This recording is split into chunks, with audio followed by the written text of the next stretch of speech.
యదాల నిజాలు వెలుగు తీసే కైజార్ మీ పృథ్వీ టుడే. నమస్తే, పృథ్వీ టుడే న్యూస్ కి స్వాగతం. ముందుగా వార్తల్లోని ముఖ్యాంశాలు చూద్దాం.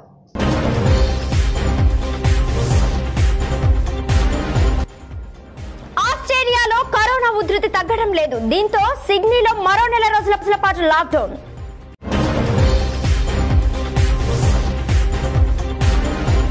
ఆధ్యాత్మిక పర్యాటకం బలోపేతం కావాలి, ప్రధాని మోదీ.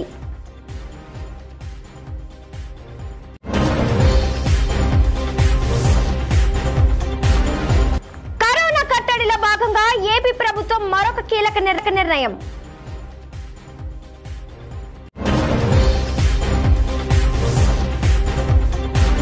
హైదరాబాద్ లో అంతర్జాతీయ ఆర్బిట్రేషన్ కేంద్రం ప్రారంభోత్సవ కార్యక్రమంలో పాల్గొన్న చీఫ్ జస్టిస్ ఎన్వి రమణ. ఆస్ట్రేలియాలో కరోనా ఉధృతి తగ్గడం లేదు. దీంతో సిడ్నీలో మరో నెల రోజుల పాటు లాక్డౌన్ పొడిగించారు. ఆ నగరంలో గత 2 నెలల నుంచి లాక్డౌన్ అమలు చేస్తున్న విషయం తెలిసిందే. Doing their best, but unfortunately the case numbers continue to grow in those same communities. In the last 48 hours, Health, Police and a New South Wales working group, given the compliance challenges that police have updated us on in the last few days, and given the surge in case numbers in the last few days, the government is now about to announce final measures to make sure we do everything we can. We throw everything at getting the case numbers down, but also while we do that, we put all our energies in getting the vaccination rates up. And I can't thank our citizens enough, because our aim is always keeping people out of hospital, keeping people alive and well, and that is the measure of success. So from Monday at midnight, the Greater Sydney lockdown will extend until the end of September. So the Greater Sydney lockdown will be extended until the end of September, but I also want to state that the Central Coast and Shell Harbour will be defined as regional. So Greater Sydney includes all those areas that are currently in lockdown in Greater Sydney, but for the Central Coast and Shell Harbour, which will be defined as rural and regional. And as we announced yesterday, for rural and regional communities, the lockdown is going until at least August 28, and we'll wait for health advice before we say anything more about that at this stage.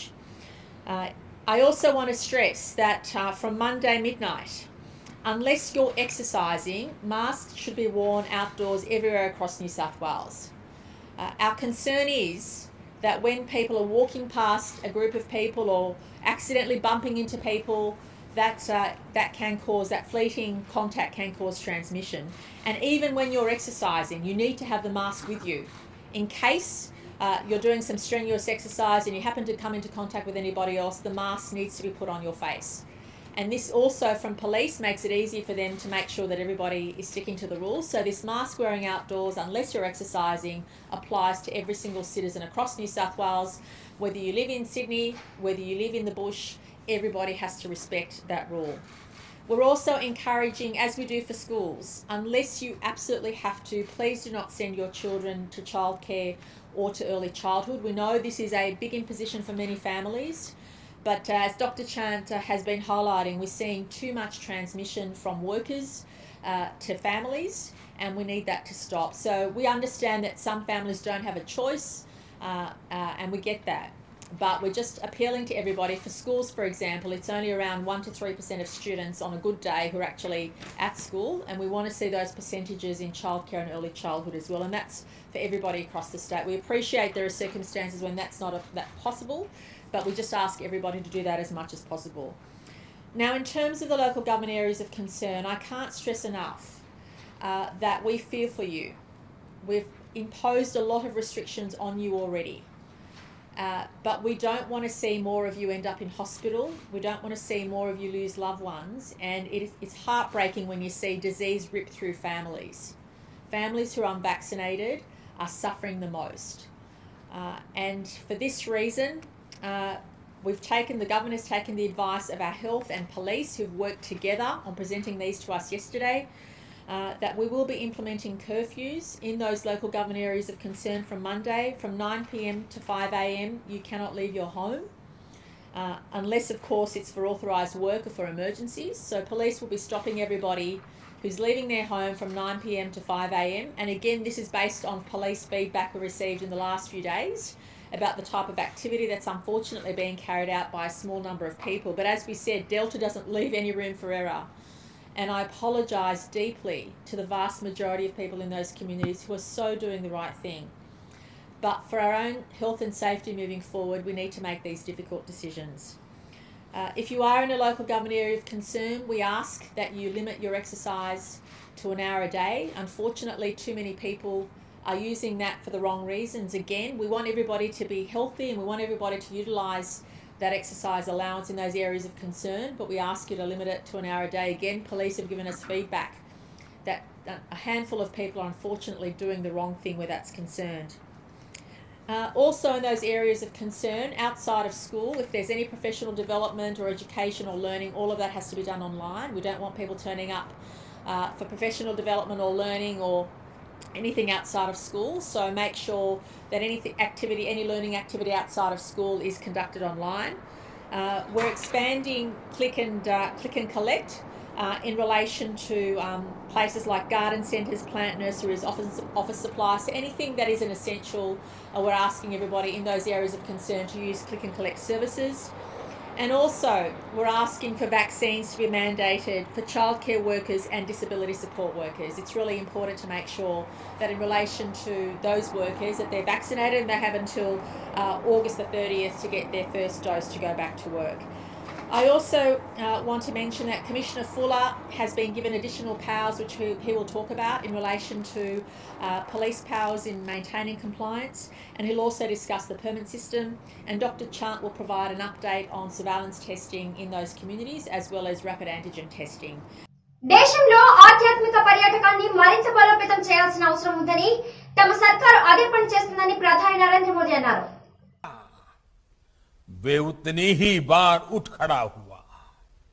इसलिए भगवान सोमनाथ मंदिर आज भारत ही नहीं पूरे विश्व के लिए एक विश्वास है और एक आश्वासन भी है। जो तोड़ने वाली शक्तियां हैं, जो आतंक के बलबूते साम्राज्य खड़ा करने वाली सोच है, वो किसी कालखंड में कुछ समय के लिए भले हावी हो जाए, लेकिन उसका अस्तित्व कभी स्थायी नहीं होता। वो ज्यादा दिनों तक मानवता को दबाकर नहीं रख सकती। ये बात जितनी तब सही थी जब कुछ आतताई सोमनाथ को गिरा रहे थे, उतनी ही सही आज भी है जब विश्व ऐसी विचारधाराओं से आशंकित है।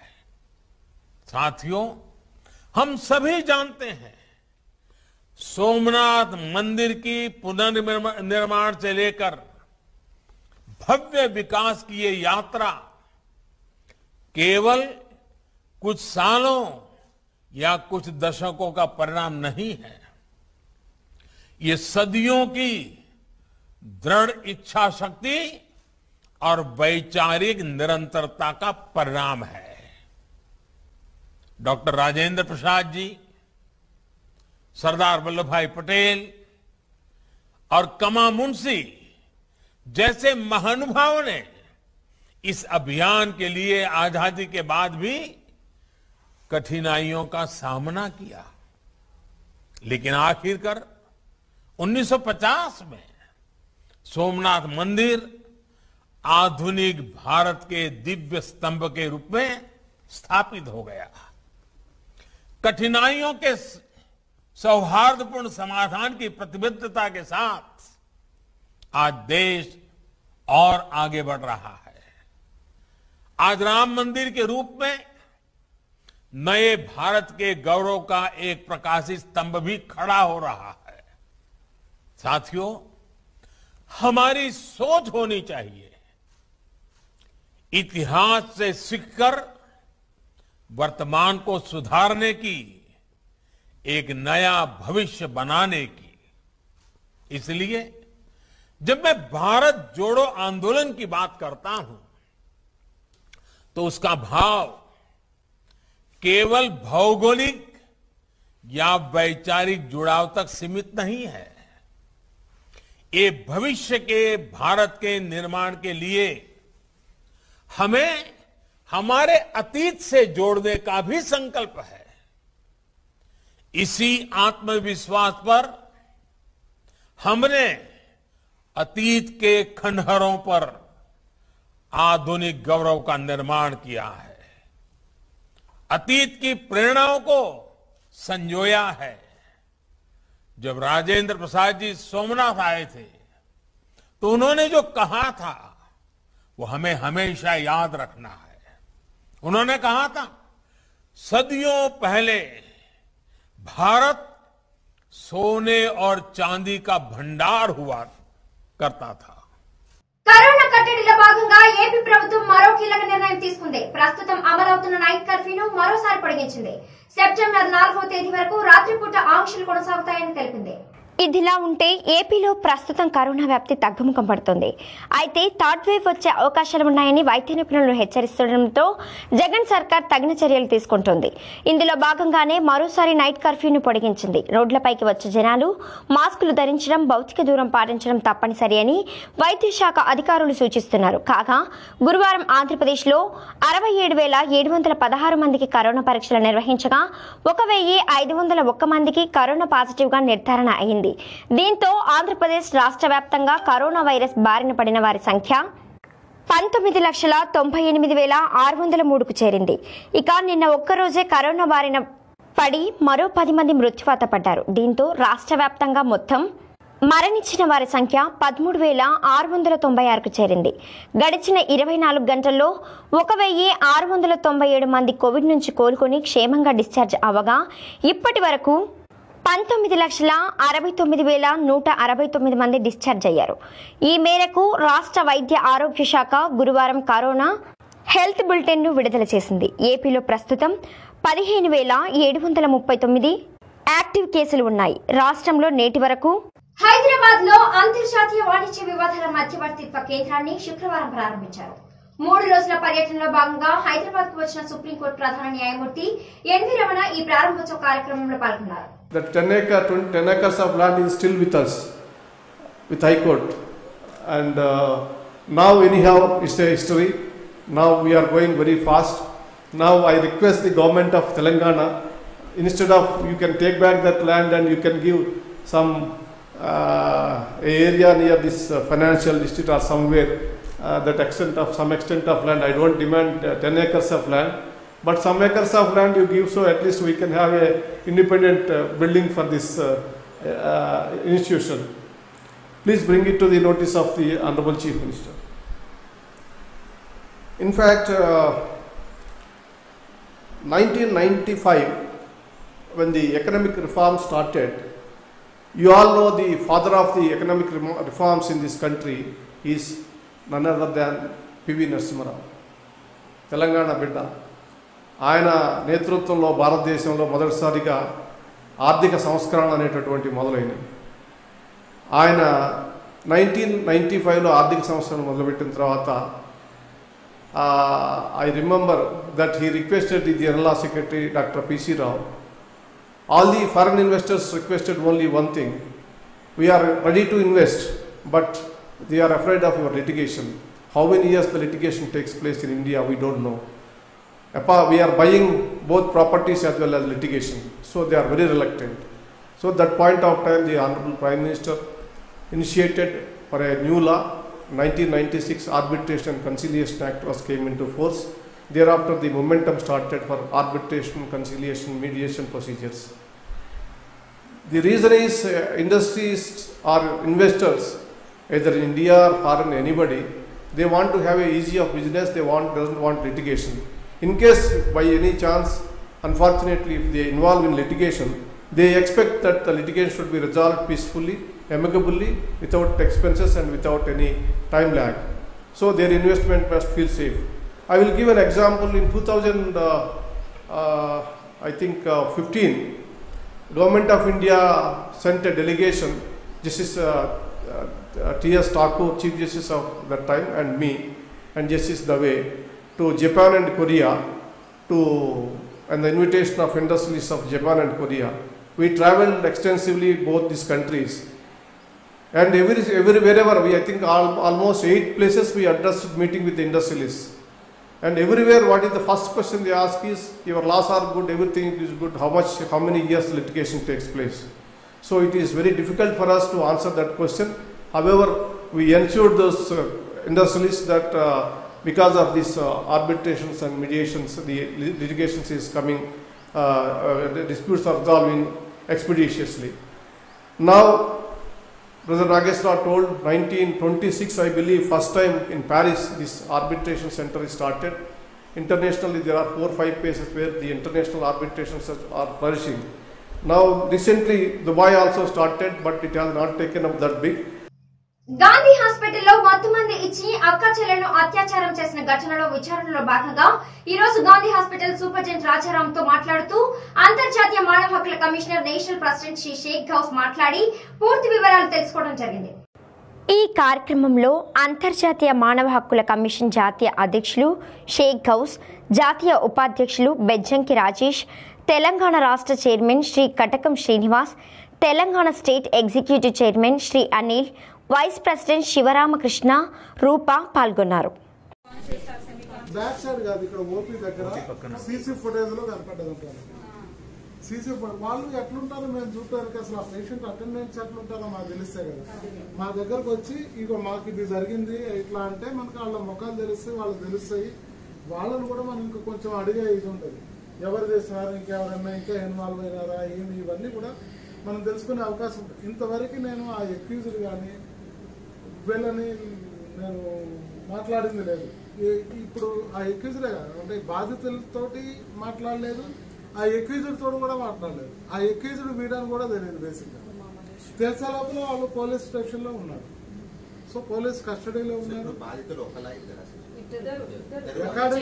నేను అదే చెప్పాను, మాకు అసలు ఆ బాధితులు ఎవరో కూడా తెలియదు మాకు ఎందుకంటే మాకు ఒకరు మిస్ అయ్యారు అని ఇవన్నీ కూడా మీలాగానే అన్ని పేపర్లో వచ్చినాయి. ఏది కూడా దొరికింది, అక్క దొరకలేదు, అక్క ఎక్కడ పోయిందో కూడా ఆమె చెప్పలేకపోతుంది పోలీసులు అడిగిన. ఇదంతా పేపర్లో వచ్చిన రికార్డ్స్ ను బట్టి అక్క 11వ తారీఖున మాకు హిమోడయాలసిస్ వద్దు అని సంతకం ఉంది. 11వ తారీఖున ఆమె సంతకం ఉంది. 11th మొన్న 11th వాళ్ళేమో 12th అబ్స్కాండ్ అయిపోయినారు. అంటే లామా కూడా కాదు, సైన్ చేసి కూడా పోలేదు, చెప్పకుండా వెళ్ళిపోయినారు. ఆ పేషెంట్ వాళ్ళు పేషెంటే వెళ్ళిపోయాడు. అంటే వీళ్ళు అటెండెన్స్ మాకు యూజువల్ గా టచ్ లో ఉన్నారు. వాళ్ళకి ట్రీట్మెంట్ సరిగ్గా జరగకపోతేనో బేసిక్ ఏంటంటమ్మా, ఏదైనా ప్రాబ్లం ఉంటే అన్ని రోజుల నుంచి ఆడ జరుగుతున్నది అది ఉంటే మా దగ్గరకు వచ్చి కంప్లైంట్ చేయాలి. లేకపోతే సూపరింటెండెంట్ ఆఫీస్ కాకపోయినా హాస్పిటల్లో ఎవరికో ఒకరికైతే కంప్లైంట్ కావాలి కదా. లేదు ఇట్లా రౌండ్స్ పోయిన వాళ్ళకి, లేకపోతే చూస్తున్న వాళ్ళకి, సెక్యూరిటీ వాళ్ళకో పోలీస్ వాళ్ళకో ఎవరికో ఒకరికన్నా ఐడియా ఉండాలి కదా. అవును ఇట్లా జరుగుతుంది అని కొంచెమన్నా తెలియాలి కదా, ఎవరికో కూడా తెలియాలి కదా. వాళ్ళకి కూడా జరుగుతున్నది. ఆమె ఇక్కడ రాలేదు, పోలీస్ స్టేషన్ లోనే ఉన్నారు. ప్రెసెంట్ ఎక్యూజ్డ్ వాళ్ళు పోలీస్ స్టేషన్ లోనే ఉన్నారు. బాధితులు ఎక్యూజ్డ్ ఇద్దరు పోలీస్ స్టేషన్ లోనే ఉన్నారు. ఇంతవరకు నేను వాళ్ళతో మాట్లాడలేదు. ఇంతవరకు విషయం ఏంటంటే, చెల్లి ఉంది కదా, ఆ చెల్లి రాత్రి ఆ రోజు మీరు వీళ్ళు నైట్ నగ్నంగా ఉందని ఎప్పుడైతే చెప్తున్నారో, అక్కడ 4 రోజుల నుంచి వేరే పేషెంట్ తో అటెండెంట్స్ ఉంటారు కదా, వాళ్ళందరూ కూర్చున్న ప్లేస్ అక్కడే. ఆ అటెండెంట్స్ మేము అడిగినప్పుడు వాళ్ళు ఏం చెప్తున్నారంటే, ఒక లేడీ రాత్రి నుంచి నగ్నంగా అట్లనే ఆడ కూర్చొని ఉంది, ఆమె మాకు కొంచెం భయంకరంగా కనిపించింది, అందుకే మేము కొంచెం ముందుకు వచ్చేసినాము, ఆమె కాళ్ళని మాత్రం మేము పోతల వరకు చూస్తూనే ఉన్నాం అక్కడ అని చెప్తున్నారు. ఫస్ట్ నైట్ నుంచి అక్కడ మొత్తం. వార్తలు ముగించే ముందు ముఖ్యాంశాలు మరోసారి.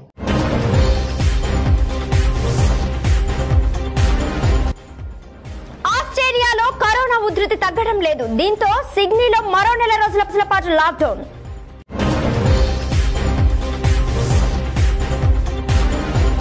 ఆధ్యాత్మిక పర్యాటకం బలోపేతం కావాలి, ప్రధాని మోదీ.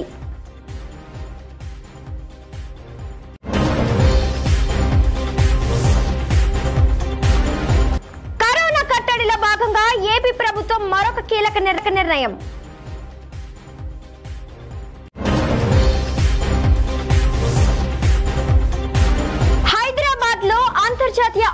ఇమిగ్రేషన్ కేంద్రం ప్రారంభోత్సవ కార్యక్రమంలో పాల్గొన్న చీఫ్ జస్టిస్ ఎన్వి రమణ. ఈ వార్తలు ఇంతటితో సమాప్తం. నమస్కారం.